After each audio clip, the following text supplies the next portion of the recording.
জনাই ষ্টুডিঅ'ত মই জাহ্নবী মহিলাসহ তিনিগৰাকীক যাৱজ্জীৱন কাৰাদণ্ড যিহেতু এক হত্যাকাণ্ডৰ গোচৰৰ অভিযুক্ত আছিল এই তিনিগৰাকী আৰু ইয়াৰ বিচাৰ চলি আছিল আৰু সেই বিচাৰৰ পিছতে এতিয়া অতিৰিক্ত সত্ৰ ন্যায়াধীশে এই গুৰুত্বপূৰ্ণ ৰায় প্ৰদান কৰিছে লৈ আহিছো সবিশেষ বিলাসীপাৰা মহকুমা অতিৰিক্ত সত্ৰ ন্যায়াধীশৰ ঐতিহাসিক ৰায় মহিলাসহ তিনিজনক যাৱজ্জীৱন কাৰাদণ্ড বিহা হৈছে 2021 চনৰ এক হত্যাকাণ্ডৰ গোচৰত এই তিনিও দোষীক এই শাস্তি বিহা হৈছে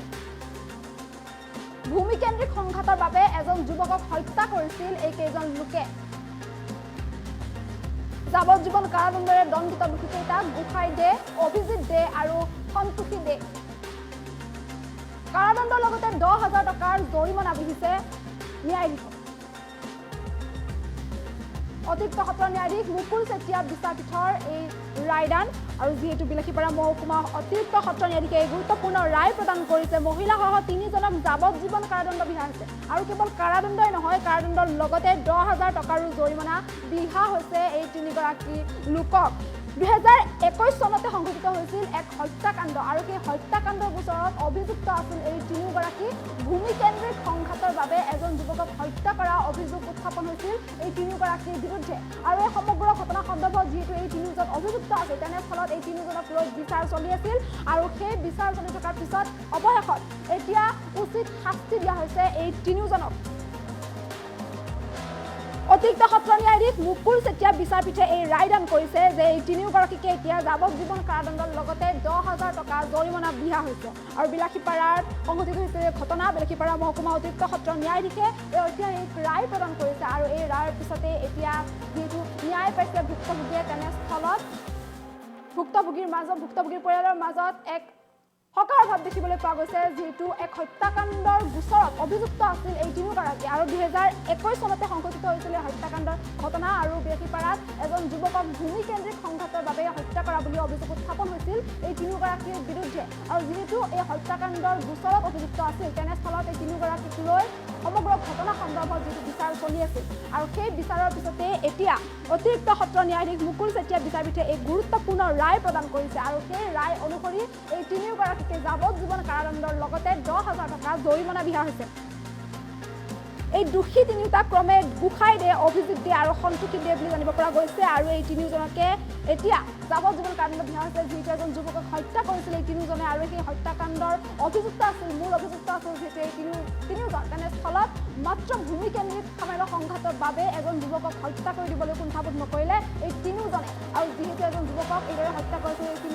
তিনিওজনে তেনেস্থলত এতিয়া এই তিনিগৰাকীকে উচিত শাস্তি বিহা হৈছে আৰু ইয়াৰ পিছতে এতিয়া ভুক্তভোগীৰ পৰিয়ালৰ মাজত এক হতাশাৰ ভাৱ দেখিবলৈ পোৱা গৈছে যিহেতু ইমান দিনে বিচাৰ চলি আছিল এই সমগ্ৰ ঘটনা সন্দৰ্ভত আৰু সেই বিচাৰৰ পিছত এতিয়া বিলাসীপাৰা মহকুমা অতিৰিক্ত সত্ৰ ন্যায়াধীশে যিহেতু এই ৰায় প্ৰদান কৰিছে আৰু এই ঐতিহাসিক ৰায় প্ৰদানৰ পিছতে ভুক্তভোগী পৰিয়ালৰ মাজত এক সামান্য হতাশাৰ ভাৱ দেখিবলৈ পোৱা গৈছে যিহেতু এজন যুৱকক হত্যা কৰিছিল ভূমিকেন্দ্ৰিক সংঘাতৰ বাবে এজন যুৱকক হত্যা কৰিবলৈ কুণ্ঠাবোধ নকৰিলে এই তিনিওজনে আৰু সেই যে অভিযোগ উত্থাপন হৈছিল এই তিনিজনৰ বিৰুদ্ধে তাৰপিছতে এই হত্যাকাণ্ড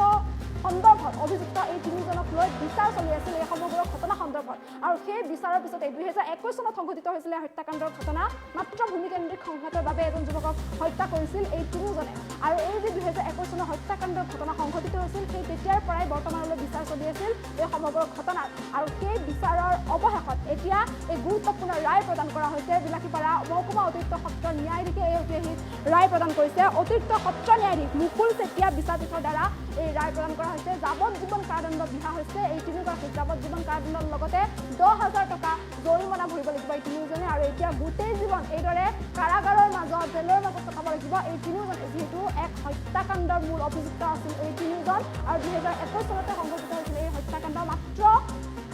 ভূমিকেন্দ্ৰিক সামান্য সংঘাতৰ বাবে এজন যুৱকৰ জীৱন লৈছিল এই তিনিগৰাকীয়ে আৰু যিহেতু এই সমগ্ৰ ঘটনা সন্দৰ্ভত বিচাৰ অব্যাহত আছিল বিচাৰ চলি আছিল তেনেস্থলত এতিয়া এইদৰে গোটেই জীৱন কাৰাগাৰৰ মাজতে কটাব লাগিব এই তিনিজনে আৰু এই তিনিজন ক্ৰমে গোসাই দে অভিজিত দে আৰু সন্তোষী দে বুলি জানিব পৰা গৈছে আৰু যাৱজ্জীৱন কাৰাদণ্ডৰ লগতে 10,000 টকা জৰিমনাও বিহা হৈছে এই তিনিজনক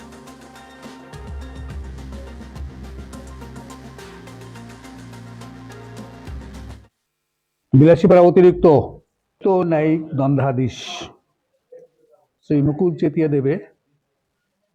এটা কেছৰ ৰায় প্ৰদান কৰিছে। কেছৰ নাম্বাৰ হৈছে ছেশ্যন কেছ নাম্বাৰ 29/21 এই কেছটো হৈছিল যোৱা 5/5/2021 চনত চাপোটগ্ৰাম পিএছত এই কেছটো হৈছিল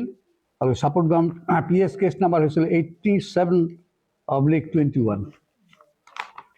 এই কেছৰ এজাহাৰকাৰী আছিল গোবিন্দ দে আৰু ভিক্টিম ডিচিজড আছিল এওঁৰ ল'ৰা গণেশ দে।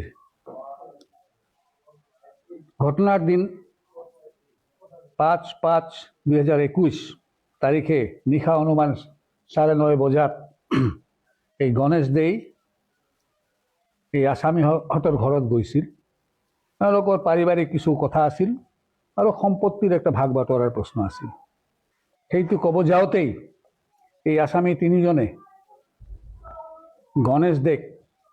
বান্ধি গলাত আৰু পেটত আৰু বান্ধি এটা খুঁটাত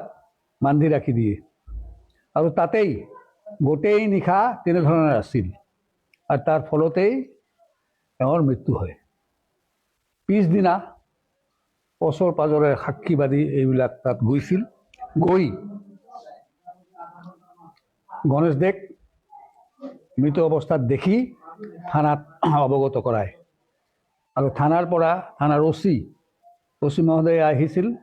আহি এই বান্ধন কাটি দিছে। কাটি দিয়াৰ পিছত সেই দেহটো লৈ হস্পিটেলত গৈছিল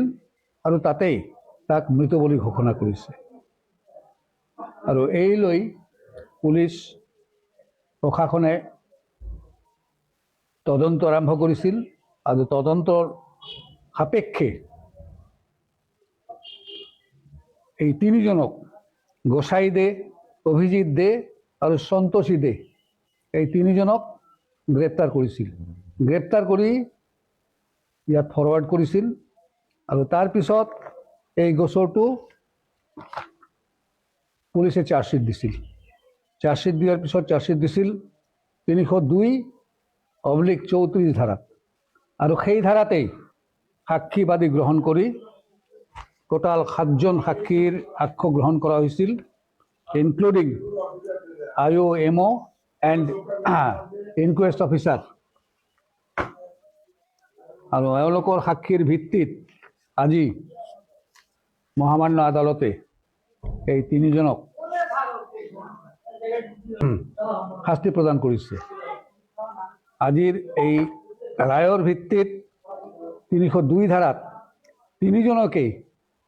যাৱজ্জীৱন কাৰাদণ্ডে দণ্ডিত কৰা হয় আৰু লগতে 10,000 টকা জৰিমনা বিধান দিয়া হয়। এইটো 2021 চনত হৈছিল। 2021 চনত 5/5/2021 চনত হৈছিল চাপোটগ্ৰাম টাউনৰ ঘটনা এইটো। এই লৈ আজিৰ ৰায়টো দিয়া হৈছে। মাটি বাৰী কিছু আছে আৰু পাৰিবাৰিক কিছু কথা আছে, সেই লৈ কথা পাতিব গৈছিল এই গণেশ দে আৰু তাৰ পিছতে এই ঘটনাটো সংঘটিত হৈছিল।